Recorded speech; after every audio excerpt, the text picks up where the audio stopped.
Bom, eu falei para vocês, eu estou aqui com o deputado Alex Manente, do Cidadania. Será, deputado, o senhor acha que é possível conseguir?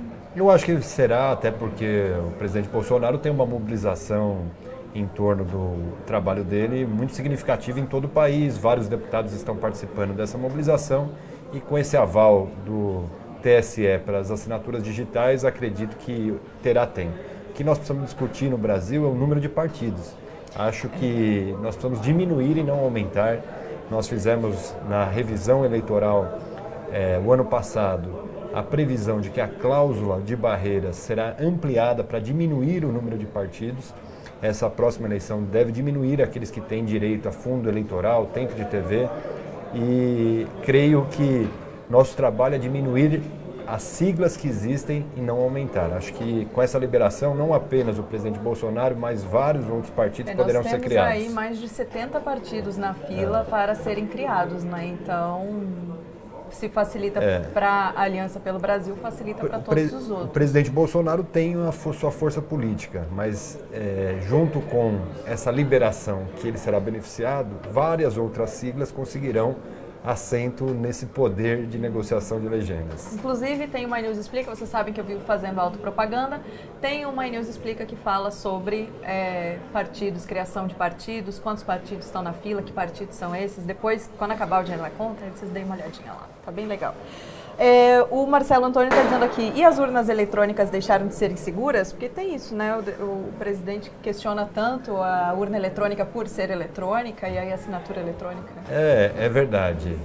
É uma contradição, né? No mínimo uma contradição. No mínimo. Mas a urna eletrônica, eu não sinto insegurança nela. Acho que ela já provou, até pela eleição do próprio Bolsonaro, de que o sistema é seguro. O que também não invalida a PEC que nós já aprovamos, que é você ter a segurança do voto impresso na possibilidade de ter alguma fraude. Deputado, eu queria começar falando com o senhor sobre a questão da cannabis. Em outubro, o senhor fez um requerimento para uma audiência com especialistas sobre cannabis. A audiência, não sei se ela chegou a acontecer. O presidente da Anvisa à época também. Isso, ele participou também da audiência. Qual que é a sua opinião sobre a liberação da Anvisa para produtos à base de cannabis e a proibição do plantio?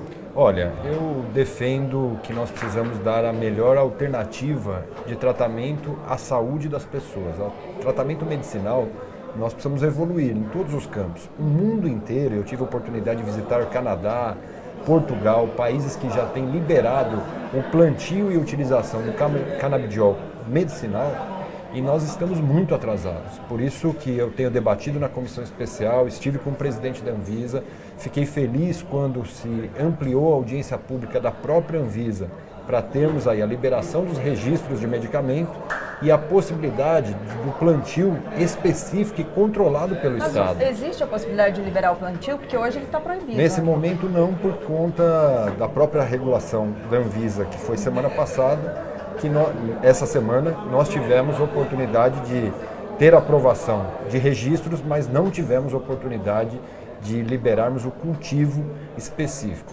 E isso vai fazer com que o tratamento continue caro. O grande problema é que existe um preconceito, Gabriela, nesse tema. É um preconceito que não tem função em virtude do que nós temos. E nós temos um governo conservador hoje, um governo muito conservador, que amplia o preconceito.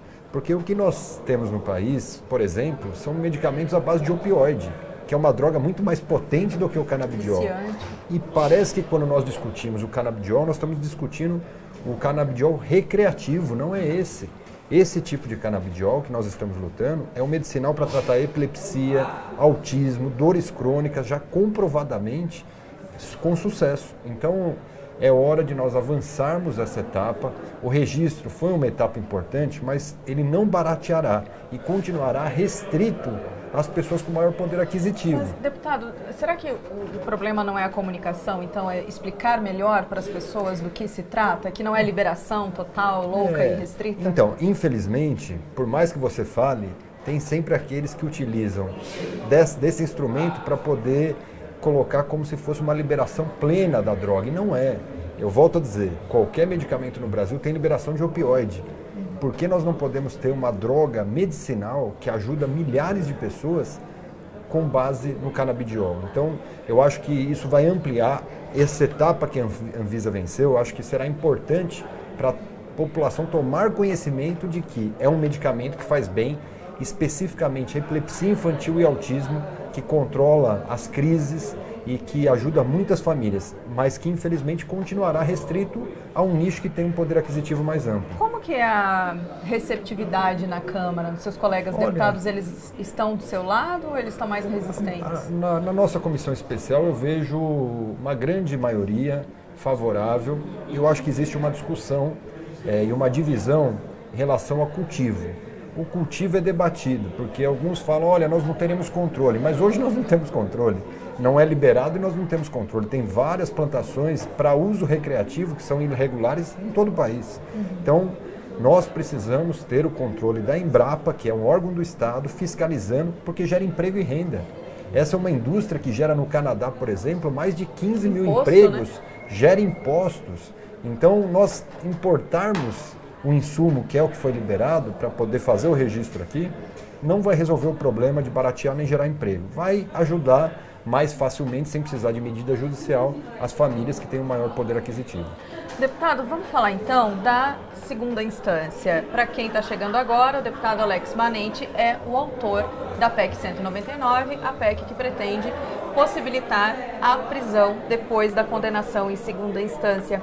Deputado, primeiro, quando o senhor estava elaborando a PEC, foi feito um estudo para eventuais impactos dessa alteração? Sim, nós fizemos essa PEC, é importante ressaltar que não foi uma PEC casuística por conta do acontecimento da liberação, especialmente do presidente Lula. É porque a 199 desse ano, mas o senhor já tinha feito a 410. Eu tinha a 410, que era do mandato passado, que infelizmente, por conta da intervenção federal proposta à época pelo presidente Temer, ela não pôde caminhar porque nós não podemos aprovar emendas constitucionais quando tem intervenção federal. Mas foi feita à época que nós já prevíamos que o Supremo mudaria novamente de entendimento. Em 10 anos, Gabriela, foram 4 mudanças de entendimento. Nós não temos segurança jurídica nesse tema, por quê? Porque existe um vazio constitucional que precisa ser regulado pelo Legislativo. E foi essa proposta que nós fizemos. Eu entendo que a prisão em segunda instância é a possibilidade de nós acabarmos com a impunidade no país. A impunidade é talvez o principal sentimento que a população se frustra ao não combater corrupção, assassinatos, violência urbana. Então, quando nós propusemos, era para poder pacificar o assunto na Câmara dos Deputados, no Senado Federal, e fazer com que nós tivéssemos na Constituição esse tema resolvido. Mas foi feito um estudo de impacto? Foi, o estudo de impacto, porque, por exemplo, nós temos 5 mil pessoas que estão liberadas agora e que não estavam com a decisão do Supremo. Foi feito um outro estudo que apenas 1% dos recursos que chegam às instâncias superiores são revertidos.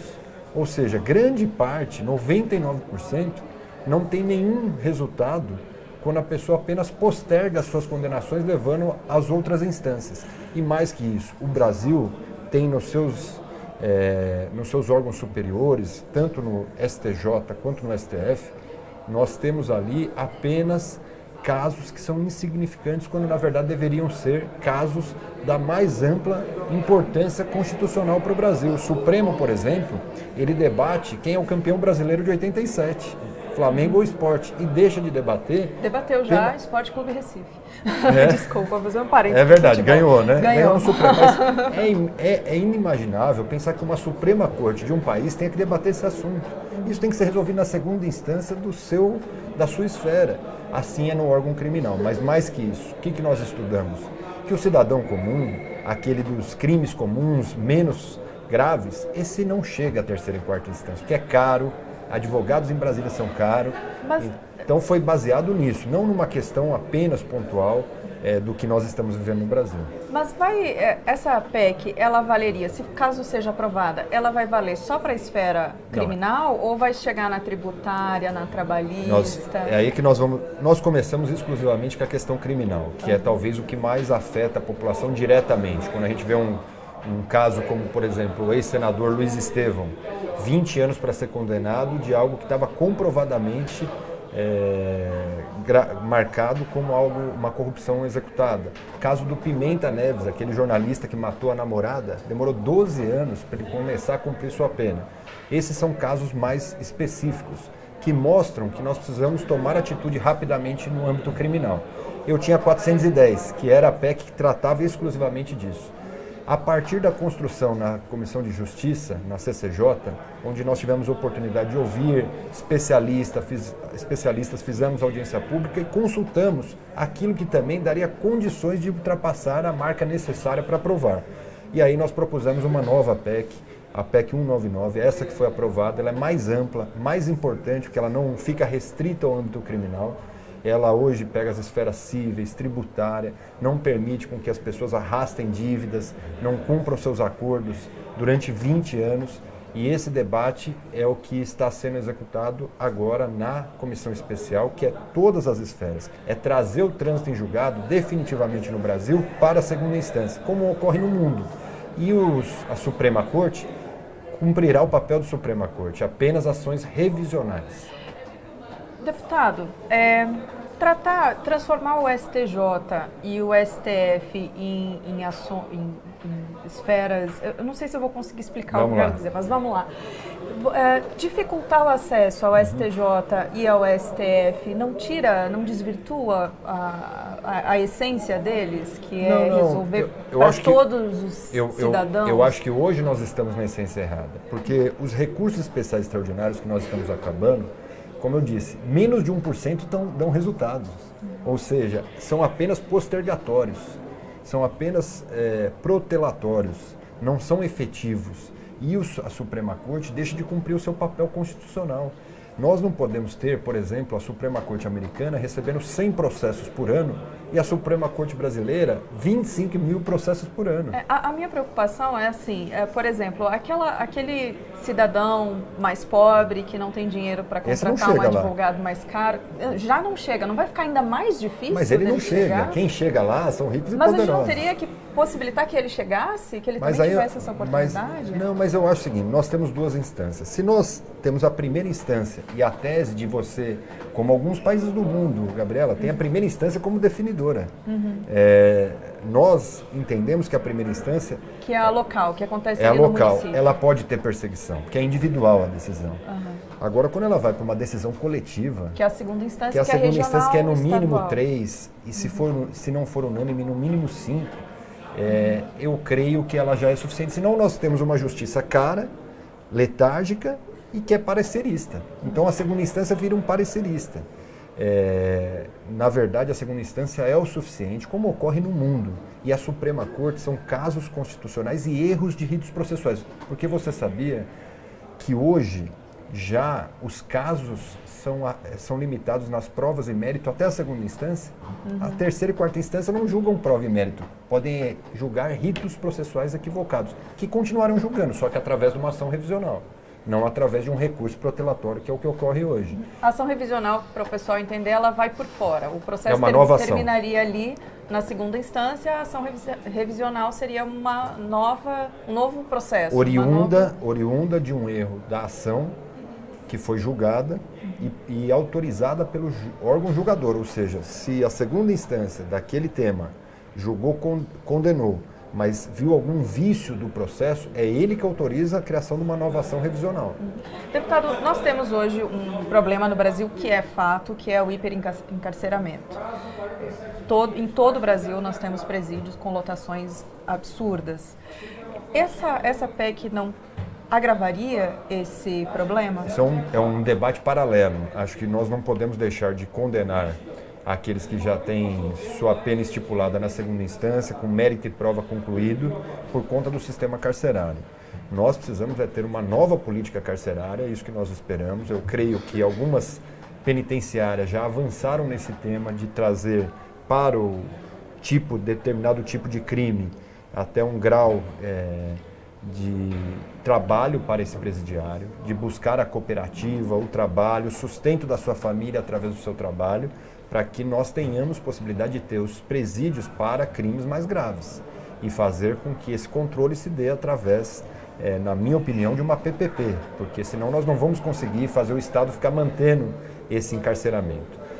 Mas esse é um debate que, na minha opinião, é paralelo e eu volto a dizer, grande parte daqueles que estão presos em segunda instância não são essa superlotação que nós estamos assistindo. Grande parte estão, inclusive, em celas especiais. Os presos da Lava Jato. São os presos da Lava Jato, são o principal exemplo. Mas outros, como aqui a gente citou, Pimenta Neves, são pessoas que têm poder aquisitivo. Especial, né? Porque tem poder aquisitivo, geralmente tem formação, tem cela diferenciada. Não é a superlotação. A superlotação, a cada 10 condenados, na primeira instância, 4 não têm advogados. É uma coisa interessante, né? A cada 10 presidiários, 4 não tiveram advogados. Então, não é o problema da superlotação a segunda instância.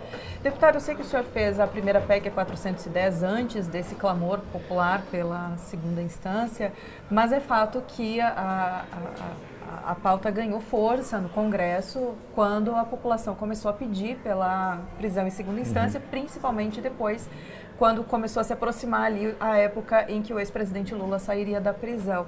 Não parece enviesado dar força para uma pauta por causa de um grupo pequeno de Eu creio que presos? Esse debate ganhou força talvez por conta da repercussão da mudança novamente do entendimento do Supremo. Volto a dizer, em 10 anos o Supremo mudou 4 vezes de entendimento e parece muitas vezes para a sociedade que as decisões são políticas, não são técnicas.